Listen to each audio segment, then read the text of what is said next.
Welcome to the Radiant Visalia podcast. Join us at one of our two services, 9 a.m. and 10:45 a.m. Download the Church Center app or visit our website, radiantvisalia.com, to stay connected with us. All right, enjoy. There is a heavenly city that I'm compelled to find. Today's Bible reading comes from the book of Matthew, chapter 12, verses 1 through 14.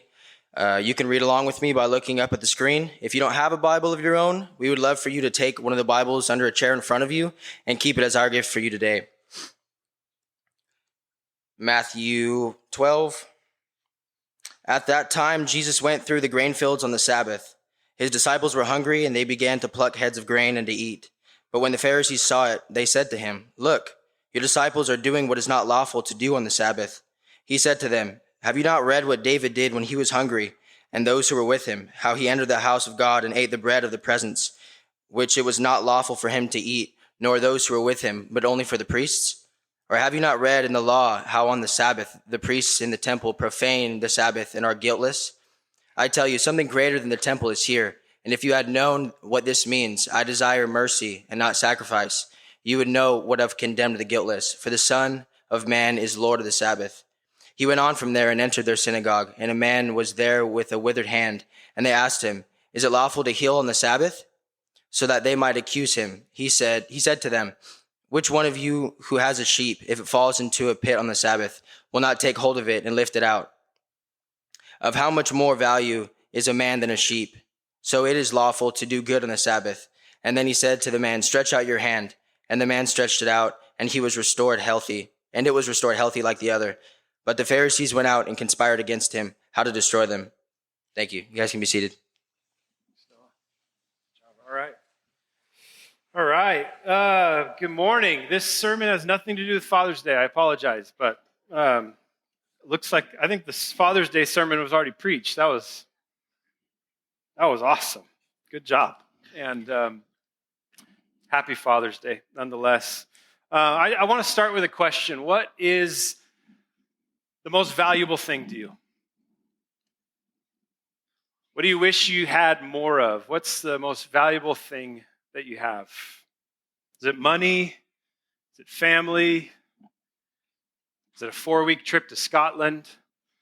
That's personal to me, but it's okay if that's on your list too.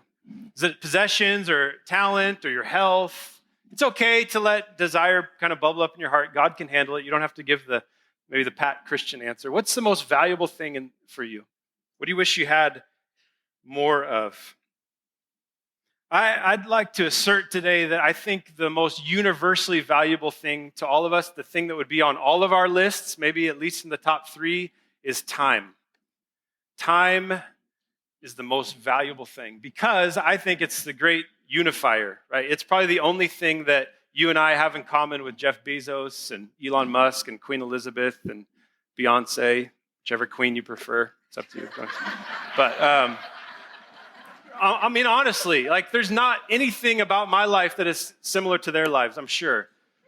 Their Father's Day is going much differently than my Father's Day. I'm not flying on a rocket like probably one of them is. But we all have 24 hours in a day. Doesn't matter who you are, what station in life you have, 24 hours in a day. Time is the most valuable thing. And today in this text, we see Jesus addressing our relationship with time. And he gets in trouble with these Pharisees who were like the religious all-stars of the day. And I have to say this is probably one of the more convicting sermons that I've prepared lately because I didn't have time to write a good sermon, so I rushed and crammed, and I informed God that he needed to hurry up and tell me what he wanted me to say because I'm running out of time, and it was kind of hilarious, a little depressing to see my relationship with time compared to Jesus' relationship with time. But with that in mind, I just want you to know up front, this is not going to be a exhaustive sermon on the subject of Sabbath. There's a lot of good material out there, and if this is interesting to you, you should definitely go on a deeper dive. It's become a subject that I'm interested in. I've bought a bunch of books that I want to read more of. But because we won't have time to exhaust, isn't that hilarious? We don't have time today. I don't have time to talk to you guys about what Jesus thought about time. Because of that, make time this week. There's a couple of resources that might be potentially helpful for you. One is Travis actually preached 2 sermons on this topic a few years ago. So on the Radiant Church podcast, you can find those. I believe it's May 19th and 26th that you can look up. Yeah, there they are. Sabbath Part 1, Part 2 would be great if you want to listen to those. It'd be way more exhaustive than this.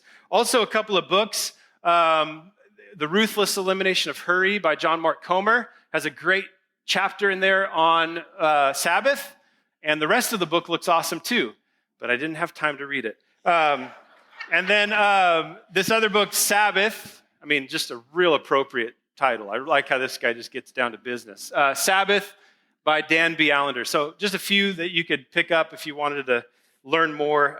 Here's what I concluded from our text today, what I hope you'll see today. Jesus desires mercy, not sacrifice. Jesus desires mercy, not sacrifice. And Sabbath rest is a gift of mercy to us. It's not a moment for us to make sacrifices to God. Okay? That's where I'm going. We're building upon what Mark shared last week. If you didn't get the chance to hear it, look it up. He went through the text where Jesus gives this great invitation that we are to come to him, all who are weary, burdened, heavy laden, and learn from him and take his yoke upon us. We're building upon that. Today we get an example of how Jesus wants us to do that. We come across a word in the text that might be a little unfamiliar, this word Sabbath. Some of us pretend to know what it means and just kind of nod our heads because we don't want to look dumb in church. So like, yeah, Sabbath, of course. Probably not a word you use a whole lot during your week. It comes from the Hebrew word Shabbat, and it's referring to a special day of the week, the last day of the week. And it has its origins in the creation story. When God created the world in 6 days, and then he does this really peculiar thing. On the last day, he takes a day off. God, who's eternal and everlasting and never tires, takes a day off, and he rests. And we read that in the book of Genesis, chapter 2, verses 1 through 3. So God creates this amazing world and then says, "Thus the heavens and the earth were finished, and all the host of them. And on the 7th day, God finished his work that he had done. And he rested on the 7th day from all his work that he had done. So God blessed the 7th day and made it holy, because on it God rested from all his work that he had done in creation." And as the Bible story goes on, God gives law to his people Israel, and in that law is the 10 Commandments. Maybe you're familiar with those. The longest of the 10 Commandments is commandment number 4, that puts this practice of Shabbat like in stone, literally. It's in the 10 Commandments. Commandment number 4 commands them to rest one day a week and keep it holy by not doing any kind of work. That word Sabbath literally, the Hebrew word that it comes from, literally means to stop, to cease. Shabbat, stop. We should put that on our stop signs, I think, in town. That'd be awesome. Shabbat. Sabbath was and still is vitally important to a faithful Jewish person who's trying to honor God. And it takes place sundown Friday to sundown on Saturday every single week to honor God and to keep this day holy. We even have echoes of this ancient practice still in our modern times. Have you ever noticed on your super modern iPhones that the calendar is oriented around a Saturday Sabbath? That has always struck me as weird because I was always trained that the week starts when? Monday, right? That's when the week starts. The weekend is Saturday and Sunday, but our calendars are confused. They start on Sunday and they end on a Sabbath Saturday because our calendars are oriented around this ancient practice of a Saturday Sabbath. Even though we call it the weekend on the calendar, it visually doesn't look that way. So that's what the Sabbath means. And as we look at our text today, the backdrop is that in this account that Matthew's giving us of Jesus, we feel the momentum starting to pick up. It's like a wave is about to crest, and we're not even halfway through the book, but you can tell like things are amping up. And Matthew's gospel, he is trying to clearly show us that Jesus is the one who has all authority in heaven and on earth. He is what's called the Son of Man, which seems like a kind of pedestrian term to us at first glance, like big deal, you're the Son of Man. Because the word literally means son of a human, but because of how it's used in places in the Bible, like the book of Daniel, the Son of Man means this unique figure that's been long hoped for, a messianic figure that's divinely appointed to institute God's rule on the earth. And that's what Jesus refers to himself constantly as. I'm the Son of Man. Seems like a common term, but it's so much packed in it. He uses it in our text today. In this text, Jesus and his disciples are walking to the synagogue on a Sabbath. So they're taking a trip to church, and they get hungry along the way, so they start to pluck heads of grain to have a little bit of snacks. That was not considered stealing. It was totally allowed. But up pops these Pharisees out of nowhere. Maybe they were walking with them, or maybe they're just hiding out in the grain field looking to catch Jesus red-handed, like, all right, we're going to wait in the grain field. I know they're going to eat a snack on the Sabbath. So they pop up and they go, aha, Jesus, your disciples are doing something that's not lawful. That's a real big word, lawful. They drop this bomb on Jesus as if he doesn't know the law. And Jesus replies to them with a few examples. One from a story of David that would have been very familiar to these Pharisees, who were the religious all-stars of the day. They knew their Bible frontward and backward. Jesus talks about how David used the bread in the temple that was cooked especially for the Sabbath, and common people weren't supposed to eat it, and David uses it to feed his men because they were hungry. So boom, there's an example. Then he talks about how the law makes provisions for priests to do their work. He says priests do their work on the Sabbath. They're not condemned. Is their work better than everybody else's work?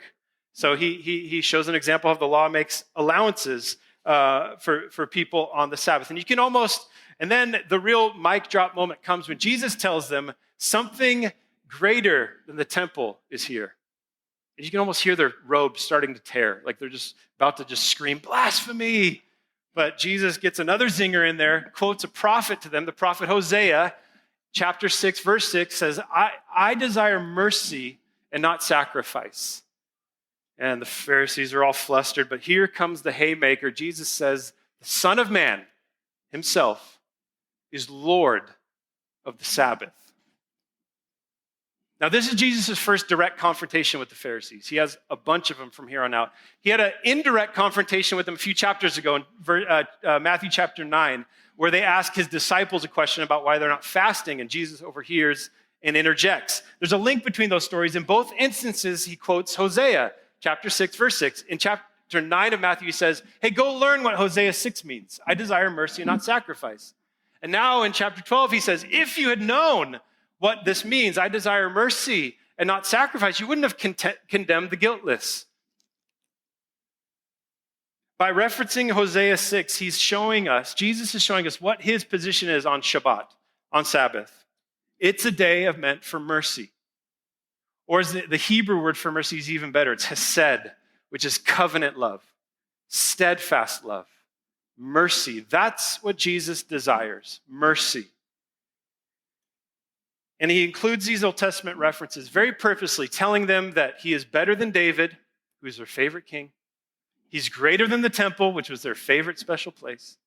And he's even greater than the Sabbath. How can he be better than these things? Well, he tells them, I'm Lord. I'm Lord of the Sabbath. And as the Lord of the Sabbath, he hereby declares that Sabbath is a day that's meant good for people, not a day for people to be good for God. And this is just blowing up their religious minds. They can't handle it. And from here on out, the Pharisees are no longer just bothered by Jesus. They're no longer annoyed by Jesus. They are incensed. They hate him. It says they go away, they conspire how to kill him. They go away and just conspire how to kill him. And then he just like keeps just tightening the screws on them. Because then they go to church. There's a guy with a withered hand just minding his own business, trying to go to church. And they're like, hey, is it lawful to heal on the Sabbath? He's like, and he heals this man, sets him free. And just you can just see him like look in their eyes and be like, which one of you would not do this? Sabbath is a day that's meant for good. It's not a day for you to get a new like religious badge. And when the Gospel of Mark records this story, Mark includes this line from Jesus that really summarizes what he thinks about the Sabbath. He says, The Sabbath was made for people, not people for the Sabbath. And boom goes the dynamite. I mean, he just blows the place up. I mean, they're just like, all they could do is think about, we have to kill this guy. We have to kill this guy. And you might be thinking like, how is a religious spat about a special day enough to get a guy killed? Well, again, it's blasphemy. He's positioning himself above everything that they hold dear. And quite plainly telling them, I am Lord of all these things. And I'm giving people their Sabbath back. I'm giving the people their Sabbath back. You're no longer the Sabbath police that get to decide who's doing what the right way and the wrong way. I'm giving it back to the people where it belongs because I desire mercy, not sacrifice. And the Sabbath day is a day for mercy, not a day for us to make sacrifices for God. So, does Sabbath still matter? I mean, maybe you're like me and you're not of Jewish ancestry, so should we still be trying to practice a special day that was commanded for the people of God, Israel, to keep? Does it matter? I think it does matter for a few reasons. One, I think Sabbath matters because it helps us fend off idolatry. Sabbath helps us fend off idolatry. Remember, the Sabbath commandment comes in the 10 Commandments. And the 10 Commandments were given to God's people to teach them how to walk in a way that honors God and keeps them from honoring and loving things above God, which is called idolatry. And when we set aside 24 hours in the week, it helps us fend off our tendency to love things and value things above God. It's a great way to fend off idolatry. I think Sabbath also matters because it helps us to enjoy freedom. It helps us to enjoy freedom. Only free people get to rest. In the book of Deuteronomy, there's a second telling of the 10 Commandments, and in that version, God tells them, remember the Sabbath day, because I want you to remember that you were once slaves in Egypt. It's kind of an interesting thing, like why take a day off? Why does that help them remember they were slaves? Well, only free people get to rest. If you're free in Christ, then rest. Sabbath is freedom. Sabbath is a reminder that we are free, that we don't have to work ourselves into exhaustion because we are free. I think Sabbath also matters because it helps us value our work. Work, I think, is more productive when it has limits, when it's in limits. I've noticed that if I'm aiming to take a day off to rest and focus on Jesus, that the other 6 days are way more productive. I'm way more focused. Often, I think we're too busy. We're busy because we're lazy. I know we think we're busy because we're just so important, but I think most of us are busy because we're too lazy to make and keep priorities. And the Sabbath forces you to do that. It forces you to work hard during those 6 days and get things done so it doesn't bleed into the other days of the week. Work's not the problem. I think work is so valuable. God has given us work to do. He put us on earth as men and women to bear his image by being fruitful and multiplying and subduing the earth and ruling over it. There's good things that he's given us to do. Work's not the problem.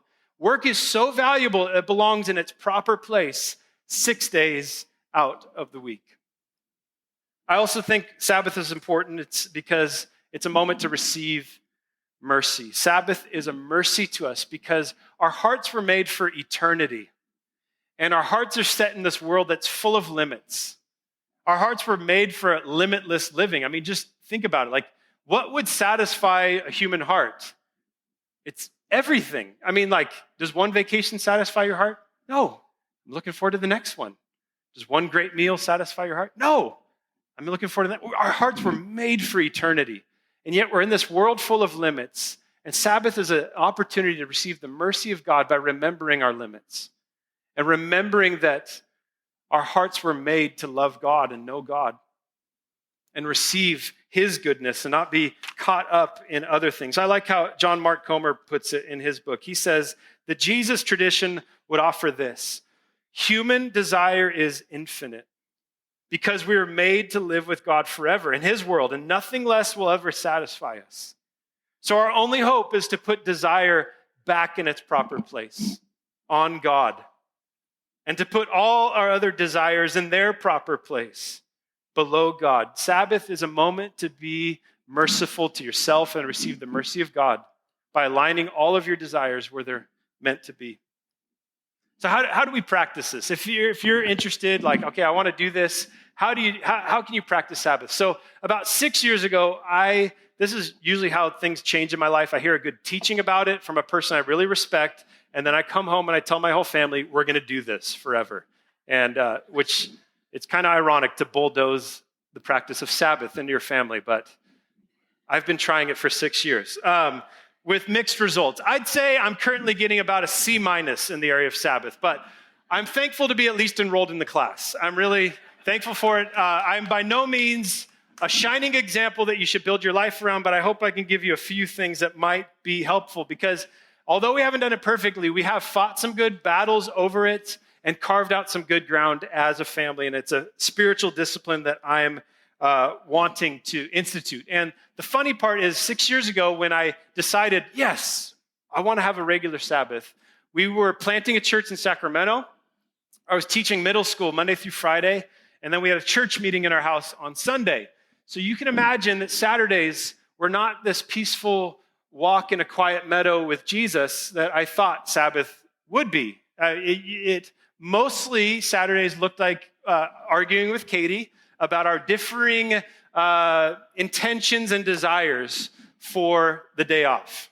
So we always started with a nice fight, which is a great Sabbath practice to decide who's going to win. And then we realized there's a church that's meeting here tomorrow. We should probably clean up the house a little bit. So it was not what you'd call peaceful. Oh, and we have 5 kids. So there you go. So if you think Sabbath is some peaceful moment, it's not always that. I found a helpful framework for this. I didn't come up with this. I mashed up a couple of authors that are smarter than me. 4 things that you can do to practice Sabbath. You stop, you rest, you embrace, and you delight. I couldn't find a way to make this like a fancy acronym. It's just SHRED. It's almost shred. I almost turned it into shred, but I was like, shredding the Sabbath? That kind of sounds weird. But anyway, so first you stop. You got to stop. You stop your work because your calendar says your work is over, not because your work says it's over. Have you noticed that's a little hard to do? And I would say that probably maybe 92% of you in here could use Sabbath on Sundays. That would probably work for you. Some of us in here work on Sundays. So others of us have irregular schedules, and it won't work like that. But most of you in here could decide, all right, Sunday's going to be our Sabbath rest day. You got to have one day where you stop. Work can't reach you. Emails don't get answered. That sales call that is going to just be the best sale ever doesn't get replied to. And I'm sorry, there's no other way to do this than to just hit the eject button sometimes. You just have to. I mean, it's just like, I guarantee you, you're going to get to the end of the week. Not everything's going to be done. You just got to hit eject. I'm gone. It's the only way to do it. You got to stop. And just a note to parents, remember, Sabbath is a day for mercy and a gift to you. Some of you work all week and then come home and have plenty of work to do at home with the kids. Others of you homeschool your kids all week and wake up on Saturday to spend the whole weekend with your kids. So I get, let's just say it. Sabbathing, resting with small children is hard. Be merciful to yourself. Your hope is Jesus. Your hope is not some fantasy day off that will never exist. You got to do an appropriate Sabbath for the stage of life you're in. Trust me. I've had more Saturdays than not that at the end of it, I'm like, really? Really? Was that restful? I'm not sure, but we're going to try again. So first you got to stop, then you got to rest. This is when you can stop moving so fast. You start to recharge, breathe a little bit slower, slow down. How does this look? Well, one of my favorite practices is to give my phone a rest on Sabbath. So most Friday nights, again, I'm getting a C-, most Friday nights, I'll power down my phone and won't wake it up till Saturday night, sometimes Sunday morning if I'm feeling real crazy. But it just is a big help for me to slow. It's hard for me to slow down when people can reach me all the time, or when things are pinging at me, or when I can look up something real quick. And I know I just go there real quick to look up a recipe, but all of a sudden I'm looking up sports scores. And then I'm looking, well, that reminded me of that, so I'm going to go look up this. Oh, I forgot about that email. I got to go into that email that for our kids' sports registration. That's what happens to me. Maybe I'm the only one, but I got to shut down the phone, give it a rest so that I can get a rest. So you stop, you rest, you embrace. Embracing's the worshipful part of Sabbath. It's where you embrace the reality of God in the world and in your life, where you reflect on Jesus. You focus on Jesus. You learn from Jesus. And again, this is really hard to do if you're rushing. Have you ever tried to give somebody a quick hug while moving? I mean, it's almost dangerous and offensive. You can't do it. You got to slow down in order to embrace. Or has one hug been enough for your loved ones to get them through the year? Or maybe random hugs? No. It's got to be regular to embrace the presence of God, meaning we carve out time to love Jesus and worship him. Now, don't let this become the heavy part of the sermon, okay? Where you're like, see, I was just waiting for the minute where he told us we got to come to church more. I was waiting for it. Well, yes, church can be a great part of your Sabbath, but it should be more than that. I mean, public worship, worshiping together, it's a great, great part of it. But it can't be it. I mean, when's the times that you slow down and focus on Jesus and let his presence saturate your life? Before I shut down my phone, I use 2 apps that are helpful for me, the 1-minute pause app and the Lectio 365. They're great apps to just help you slow down and lead you through some prayers and focus on the presence of God. Our family, before we eat on the Sabbath, we will read a prayer from the book Every Moment Holy. Not the whole thing, because we've got little kids, but a portion from one of the prayers called Feasting with Friends. It's up on our wall. We read it together to remind ourselves that we're in the presence of God, that God is the reality of our life, and that's who we're feasting with today. I like how James K.A. Smith writes. He says that, quite simply, there's no formation without repetition. There's no formation without repetition. Don't be afraid of repetitive practices to soak yourself in the presence of God every week. Just because it's repetitive doesn't mean it's dull. Find the things that connect you with Jesus and do it every week, every moment. And then finally, we stop, we rest, we embrace, and we delight. Sabbath is meant to be a delight.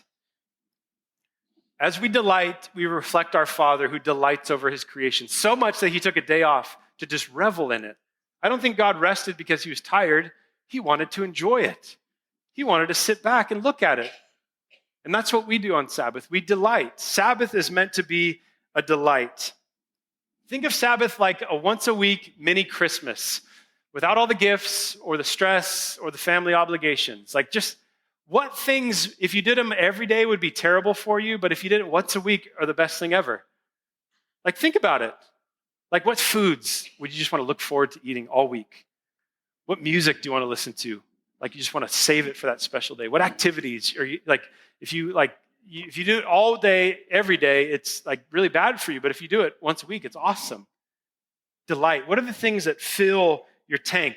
I think for all of us, you got to include feasting and Sabbath. You got to eat some good food. Sabbath is not for dieting. It's not for like being reasonable. It's not for eating just a few Cheez-Its. It's like the whole bag of Cheez-Its. This was yesterday for me, by the way. I was like, well, now that they're open, I mean, I don't want them to go bad. Let's just keep going. And eat a meal with people you love, people you enjoy, and let it not be a hurried meal for once. Feast and enjoy. I think Sabbath has to include play. I'm trying to learn how to be more playful when I grow up because I'm not good at it, and just doing things for the sake of doing them. Like, get outside, run around, swim, go hiking, like do something that makes you laugh. Play a really fun board game that's not super strategic so your kids can't keep up with you. Like, play one that they will enjoy. Play on the Sabbath. Our hearts are made for it. Really, it's good. We don't want to lose our ability to play. Some of my more playful friends, like Jared Turner and Tiffany Akelin, have taught me the spiritual discipline of pleasure stacking, which is what it sounds like. You don't just eat the Oreos. You eat the Oreos while in bed. And you eat the Oreos while in bed while watching the rom-com. And you eat the Oreos while in bed while watching the rom-com while snuggling. It's just like all the best things all at once. It's pleasure stacking. Like, what things do you love, but doing them all together is just amazing, right? I always take the longest shower of the week on Sabbath because I'm in a hurry and I don't want to waste water. If you work for the city, I apologize. I waste water on Saturdays. It's just like, I'm just going to sit in here because I can, because it feels good. and I'm going to listen to good music while I shower. I mean, it's really enjoyable. Find those kind of practices. Stop, rest, embrace, and delight. So we're going to conclude now. If the worship team wants to come back up. As they do, I just want to ask, is Jesus the Lord of your time? Is Jesus the Lord of your time? Now, speaking of time, we got 10 minutes. You don't have to rush out of here. Your kids are fine.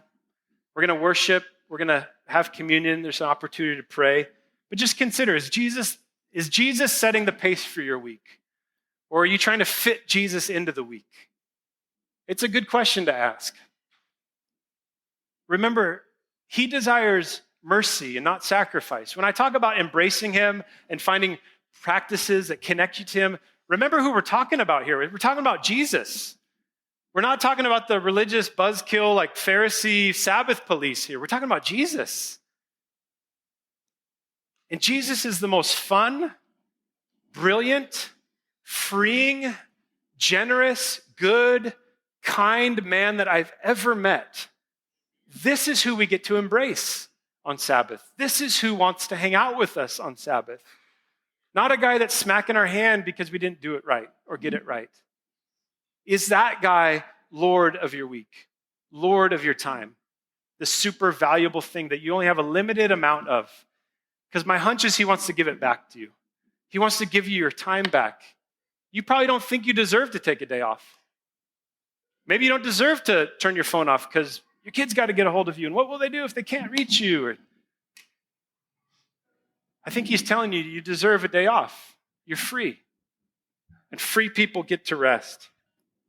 It'd be worth considering what is enslaving you right now that keeps you from going 24/7, nonstop, can't stop, won't stop. What's the thing that's driving you? That might be a thing to lay at his feet today and give him and trust him. I give you this thing. I give you my career. I give you my kids, those wonderful blessings that are yelling at me all day. I give them to you, Jesus. I give you my bills. I give you my loneliness, my need for friendship. I give it to you. What's the thing that's driving you that's not allowing you to pause and enjoy a Sabbath rest? So we're going to respond as we often do. We're going to worship.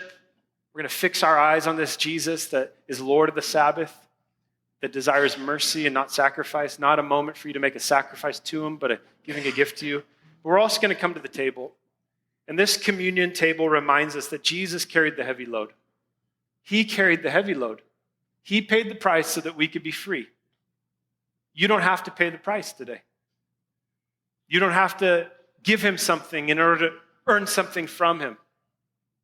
You don't have to work really hard and be a good boy and good little girl in order to get a day off from him. It's paid for. And this bread reminds us of his body that was broken. The cup reminds us of his blood that was shed to once and for all set us free from the things that enslave us, from the things that drive us. And you know there's a bunch of things that are driving us today, right? You can almost hear them right now, just chirping at you or buzzing your pocket. There's a lot of pharaohs that are enslaving us. And I think Jesus wants us to come and be free today, to be free. So would you stand with me as I pray? So Jesus, I pray that you just reveal what's enslaving us. You're merciful, you're kind. Would you show each heart in here what is keeping us trapped, keeping us driven, keeping us from resting? Lord, we surrender, we submit our lives to you, all of our life to you, because you're kind, Jesus. You're good, Jesus.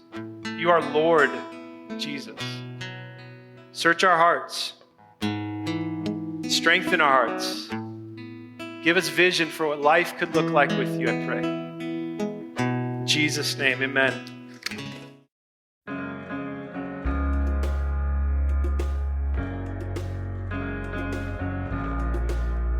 Thanks for listening. We want to be a resource for you as you walk with Jesus. So please connect with us at radiantvisalia.com. Until next time. There is a heavenly city that I'm compelled to find. Though I love the flowers and trees and the smell of the grinding sea and all the beautiful things here in life, and I'm a pilgrim here on the side of the grave, divided